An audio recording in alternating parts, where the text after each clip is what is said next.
Eu vi o Velozes e Furiosos em 2000. 2001. Eu tava na escola 2001, eu tava no Cefet, era o meu primeiro ano, isso aí. E eu comecei a ver uns carros maneiros ali, tá ligado? Ali eu comecei a sonhar que eu queria ter não uma Mercedes, mas eu queria ter um conversível preto fosco. Eu queria ter essa porra desse carro aí. E aí eu passei a vida olhando um carro pra eu deixar desse jeito, caralho. E aí chegou um momento que os astros se alinharam e eu comprei a minha. Entendeu? E aí... E é isso, tá ligado? Mas eu já curti ela também, entendeu? Foi o você já tá meio Velozes que desapegado, despertou né? isso aí? Foi. Era pra ser o S2000, que é o meu carro, então. Então, mas é porque eu não sabia nem que eu poderia ter uma Mercedes, entendeu? Eu queria ter um carro preto conversível. E aí, eu olhava Peugeot. Porque pra mim o carro mais foda que eu podia chegar na minha vida era o Fusion, entendeu? Sim, sim. Tudo é uma questão de referência. né? Mais um cara impactado pelo Velozes e Furiosos. Exatamente. Não é o filme do século? Por isso que os caras lá do Choque de Cultura ficam puto que os caras não põem no Oscar, pô. Porque realmente, ele é um filme que impactou muita gente, pô. É, né? não, esse primeiro filme é engraçado porque dividiu o mundo ali, né? A turma que era entusiasta e que já vivia a cena mesmo, e a galera que foi convocada para esse universo, teve o contato pela primeira vez com esse universo. A galera que realmente vivia a cena dos carros preparados na época, achou uma merda, na verdade. Porque tem muita coisa forçada, tem muita coisa que realmente não faz sentido. Pô, né? mas não é uma maneiro pros malucos começar a comprar as revistas, começar a entender um pouco Você mais. sabe, o mais interessante para o Velozes e Furiosos é exatamente isso. A galera que já vivia a cena passou embaixo do radar dessa turma a importância, significância do filme, que é, porque para aquelas pessoas era normal a questão do rito de você se reunir com caras que eram desconhecidos, que viram conhecidos, depois viram amigos, depois viram irmãos. Você cria uma comunidade, uma amizade específica. Aqui, a nossa banda é exatamente isso. O carro nos uniu. Então é uma cola social muito específica, né? E nesse primeiro filme, você tem muitos pequenos rituais que fazem parte mesmo. Galera assistindo o filme, fazendo churrasco, reunindo e mexendo nos carros. O encontro de noite. O encontro à noite, a questão do projeto, que começa com uma carroça, um carro meio zoado e vira um carro perfeito no final. Todos esses ritos já faziam parte do universo que vivia a coisa. Nunca vira, tá? Deixa eu falar aqui, são poucos que chegam lá. Só no filme funciona. E deixa eu abrir o... Bom, deixa eu terminar o carro. Não, o carro vai terminar. Tem que botar esse adendo. Não, e quem era assim, vivia essa coisa do mundo real, se apegou ao quê? Aos micos técnicos. Tem vários mesmo. O Nitro lá parece uma distorção do espaço-tempo. É pedaço de assoalho que sai voando lá do Paul Walker, do Brian, né? Que é o personagem dele da primeira corrida. É o Danger to Manifold. A primeira rodada que parece não ter muito sentido, ele tá testando o Eclipse, o Dodge que empina enquanto faz um burnout na rua. Ou traciona ou não traciona. Exato, então tem muita coisa que, nossa, que merda de filme, não sei o que.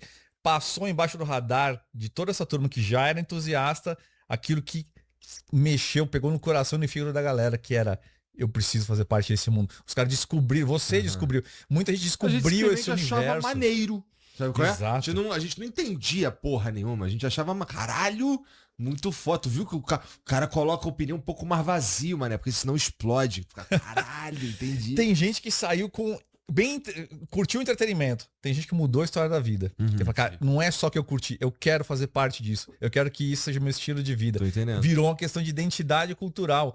Pra algo que já existia no mundo real, mas estava lá no submundo, na subcultura, né? E de repente, Hollywood estampou com uns erros técnicos, mas pro mundo todo, que esse negócio existe, cara.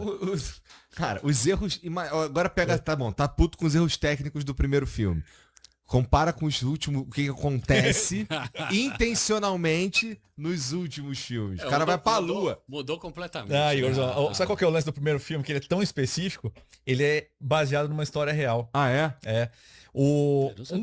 Um dos produtores da Universal, ele lia uma revista que chamava Vibe, que foi fundada pelo Quincy Jones, o produtor do Michael Jackson, né? De música. E foi também do Mike Tyson, não foi? Do Chris Jones. Não tô por dentro. Mas enfim, é produtor musical, né? Mas ele fazia a cena de entretenimento, mídia, né? sim. E aí tinha um jornalista que escreveu, chama Kenneth Lee, ele escreveu um artigo chamado Racer X em maio de 98 para essa revista. Esse produtor do Universal, ele pegou essa revista que ele já lia, ele ficou eletrizado. Porque, em primeiro lugar, ele descobriu esse universo que pra ele também era novo, mas falou, cara, isso é um filme estruturado, pronto pra ser feito. Porque tinha tudo lá. Você tinha personagens, você tinha um drama, você tinha toda uma estética, você tinha uma cultura, você tinha uma comunicação, e era ilegal, que é um atrativo pra Hollywood, e você tinha personagens realmente, então era só ser roteirizado. Aí ele levou isso pro diretor, que é o Rob Cohen, que foi o único, essa é a grande diferença do Velozes e Furiosos pros outros, do primeiro. O Rob Cohen foi o único diretor de toda a série, toda a franquia de Velozes e Furiosos, ele só fez o 1. E aí o cara ficou eletrificado, falou, meu, isso aqui tem que ser um filme. Ele contratou uma série de roteiristas, transformou isso em um roteiro, obrigou todos os atores a frequentarem a cena dos pegas noturnos de Los Angeles. A história original da matéria era de Nova York, mas tanto faz. Los Angeles tem um atrativo maior, geograficamente é mais sedutor e tal. E inclusive foi assim que o Paul Walker foi picado pelo bichinho e virou entusiasta de verdade também. Então, o filme ele tem um monte de absurdo técnico, mas transpareceu aquele artigo original, o espírito daquele artigo original. Cara, o Toretto foi inspirado nesse personagem. Então, se você pegar aquelas frases fortes que ele falava lá no... Family. Não Family. Essa é a frase. No primeiro Velozes e Furiosos aliás, ele não falou uma vez no primeiro filme. Ele falava uma coisa que, você não fez a dupla de embreagem como deveria, não sei o que, quando o Brian perde a primeira corrida. Ele fala um monte de groselha, né? Mas olha como termina o artigo que inspirou o roteiro. O carro do cara, que era um Civic de arrancada, não tinha velocímetro, né? E aí o jornalista pergunta pra esse cara, pra esse rachador, por que o carro dele não tinha velocímetro. Aí ele falou, esse é o único instrumento que eu não tenho, porque se eu descobrir o quão rápido eu tô indo, eu vou tirar o pé de velocidade na hora. Cara, é a cara do Toretto esse tipo de frase, cara. Então eles pegaram essa vibe, assim, focada e meio com frases de efeito e transformaram em dois personagens, na verdade. O Hector, que era o mexicano, que tava tentando competir profissionalmente no primeiro filme, e o Toretto. Então, isso que ele não gosta, tá? Do primeiro filme. Eu gostei pra caramba. Ele gosta. Eu gostei pra... É que eu perdoo todos os erros técnicos do filme em nome da importância cultural, porque mudou a história minha, do Gui, a sua, de todo mundo que tá aqui, que tem alguma ligação com o carro. Isso... Olha, tem muitos filmes de Hollywood que são grandes filmes da cultura automotiva, né? Tem Bullet, 60 Segundos, Grand Prix, 24 Horas de Le Mans. Nenhum desses filmes teve impacto no mundo real tão grande, tão relevante quanto Velozes e Furiosos. É verdade. Então, isso você tem que perdoar isso.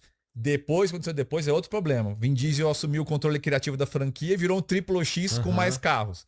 Esquece aquilo. Perfeita. Esquece aquilo. Tô falando só do primeiro. O primeiro é legal. Na verdade, Total. Um monte de gente não gostou do Velozes e Furiosos 1 na época, mas todo mundo que não gostou, hoje assiste em segredo e curte. E agora você me lembrou uma outra coisa. Sabe, na verdade, de quem que o Velozes parte do roteiro ou do enredo que foi copiado? Do Point Break, cara. Sabe o Point Break com o Keanu Reeves e o Patrick Swayze? Não lembra daquele dos caras... os caras assaltavam os bancos... mascarados. Lembro sim. E aí eles eram fora da lei. Se você percebeu, o Keanu Reeves era o John Utah, né? O Utah. Ele era policial. O Brian era policial. Exato. Certo? E a time do fora da lei, que eram os caras que roubavam os caminhões com Civic, na verdade eram os caras que roubavam os bancos armados. E eles iam atrás da loucura, da adrenalina, da etc. E durante o dia eles eram surfistas. Ou mecânicos. Né? E no final, o que acontece? O Utah fala, não quero ser policial, joga o distintivo no mar, né? E algo parecido acontece com o Paul Walker. O plot, também. né? O roteiro policial do Velozes e Furiosos, ele é um Ctrl-C, Ctrl-V. Só que no universo dos carros. Mas dos carros. É exatamente isso aí. Assim como o Triple X é o Velozes e Furiosos, só que com... Exato. Que é aquela tara do Vin Diesel de querer ser super-herói. Na real é isso. Ele transformou o Velozes e Furiosos nele. Nossa, Vin Diesel. Na real, o Toretto, no primeiro filme, ele é um personagem interessante, porque ele é um cara, ele é um bandido, né? O cara que faz os roubos lá das cargas, mas ele é meio que um psicopata, é um cara violento também. Tanto que você vai vendo a violência dele crescendo ao longo do filme. Quando o Brian conhece a turminha deles lá, dos amigos do Toretto, é o Toretto que separa a primeira briga, certo? Lá na frente da briga do tuna sandwich, lá quando eu tô comendo sanduíche de atum e não sei o que. Beleza. Quando o Brian é flagrado, tá espionando as garagens lá dos mexicanos. Eu também. Não, olha só. Olha como a violência dele vai crescendo. Quando o Brian é flagrado lá, que tava na garagem dos chicanos lá, quem é que tá com a arma? É o brother do Toretto, porque ele já não confia na violência dele. Aí em algum momento lá, quando o Brian é chamado pelo Toretto pra conhecer a garagem, o Toretto fala o quê? Ele confessa o crime dele, que espancou lá o cara com uma chave de inglesa, que é o cara que teve um acidente com o pai dele morreu, né? Aí, naquela corrida que o Jesse perde, ele esmurra lá o Japa, lá o Johnny Tran, do S2000, porque ele chamou ele de dedo duro, né? Então ele vai ficando cada vez mais putaço, assim. Então o personagem dele era interessante, era um cara meio psicão, assim.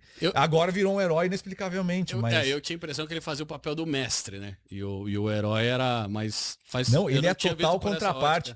Eu acho, inclusive, que o Dodge, ele tem uma coisa, assim, meio... Dark. Tem uma estrutura até meio mitológica, assim, porque o Dodge era do pai dele e ficava trancado na garagem, mas estava sempre pronto pra ação. Então era uma parada meio assim, do tipo, isso é quem eu vou me transformar, sabe?